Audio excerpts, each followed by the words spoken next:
Welcome to this Q&A about teaching, living in the UAE, what my next plans are. I thought I'd jump on, answer a few different questions. I always like a good Q&A at the end of the year, and hopefully I can answer some of the questions that you guys had. So I had lots of different questions about what my next job is going to be, what my new life is going to be now that I've left the UAE. I'm here for a wedding at the moment, even though you can see that the beautiful background is behind me. You'll probably be questioning, why have you left in the first place? Now, I've made a full comprehensive video about that you'll be able to see on my channel. In short, I'm going back to the UK for flexibility and family. When I'm back in the UK, my next plans are to A, be a part-time teacher, so that I have a foot in the door, so I understand all the different changes and things that are going on in schools, while also being a director of my new company, Teachtraveltriumph.com Limited, which is extremely exciting and aims to support teachers in a range of different ways. So make sure you keep your eyes peeled, because there are loads of different exciting things to come. How come I decided to leave the UAE? In short, family and flexibility, but my extended reason is that I was just ready. I was just ready to experience something new. You know, you get to the end of a chapter and you start to feel like, okay, I feel like I'm just reading a chapter and going back to the start of the chapter and rereading it again, going back to the start of the chapter. That was my own personal feeling of living in the UAE in the last kind of couple of years. For some people, progress looks different. It might be taking a new job, it might be moving to a new school, it might be moving to a new part of the city, but unfortunately, it was one of those things where I just felt like things were getting perhaps a little bit repetitive and I just wanted to change. Would I ever return to the UAE to teach? Given the right opportunity, I think I would. If you asked me 6 years ago, would I ever return to the UK to teach? I'd have been like, nah, never, but here we are going back to the UK to teach. I think it's one of those that if the right opportunity came about, I would try it. I've been experiencing so many different things since moving here that the travel opportunities are insane. And it's one of those things that I'm going to absolutely miss, and friends are something that I'm going to miss. But I also think that it's important to remember it's not just the UAE.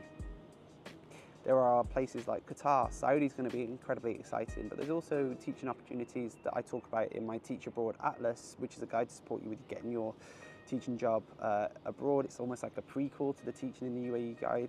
That kind of helps you research a range of different locations, and that shows how many different cool places there are. And you've got teachers teaching in all of those and experiencing an incredible life. When is the best time to start looking for teaching jobs in the UAE? I would say the best time to start looking for teaching jobs in the UAE is as early as possible, but for some of you that will be August, starting to look at the process of researching some of the different jobs that are out in there. You won't find many jobs in August, but most of the jobs are going to start popping up as early as October. If schools know what numbers they're going to need for the year ahead, they will start to post jobs online to try and fill those places. Now, schools ask different experienced teachers who are in their schools to submit what they think they're going to be doing next year as early as January. And what that means is they will put their intentions in, and based on those intentions, they know how many teachers they're going to need the year after. So that can be as early as November, December, but it normally goes to kind of January, February, March. You get jobs that do still pop up, April, May, and then if certain people have said yes to a job and then they pull out, then those jobs might come up in July, sometimes as late as August. So it can be a whole year thing, but mostly in those peak times. If you're looking into getting your first teaching job here in the UAE, make sure you go and check out my ebook, which is a guide to getting your dream job in the UAE. This has helped thousands of teachers with the process of knowing exactly what to do, what to look out for, all the different pitfalls, pros, cons, along with all the support with your CV, your personal statement, and of course the interview steps too, to help you with that process of getting your job. So make sure you go and check that out on my website, Teachtraveltriumph.com. I know lots of people have found it useful, and you will too. What's my best advice for an ECT? What a brilliant question. There are so many different things that I could say. I've made a full-on guide to support teachers with getting their first jobs in the UK, the UAE, or further afield in the world. So I'd say my number one advice would be to check that out. However, that's not useful. I would say to not stress too much. I know that's easier said than done, but it's very easy to overthink things instead of asking questions. I would say two things. One, make sure you ask questions to people who are more experienced than you, because they will be able to answer them very frequently, very effectively. They will be able to give you old school ideas because you come with a very new way of thinking. And I would also say that you need to make sure that you go and see as many teachers teach as possible, because the things that you see in your first couple of years are the foundations that make you a better teacher. So seeing those things, reflecting on them, will absolutely make you better. Would you ever apply to teach in an MOD school overseas? I think that lifestyle could be quite challenging. It depends where the MOD school is, whether you're able to kind of experience life outside of the compound, I suppose. I think that would offer extremely a different life. Maybe it would be something that could be incredibly rewarding. Personally, I'm not too sure. I'm not too sure what that looks like. It's something that, for me, like I say to everyone else, that it's something you need to research. I think it could offer some tremendous opportunities for people who want to experience somewhere different. I know that you're going to be pretty set up in terms of being looked after, so perhaps it's something that I might look into in the future.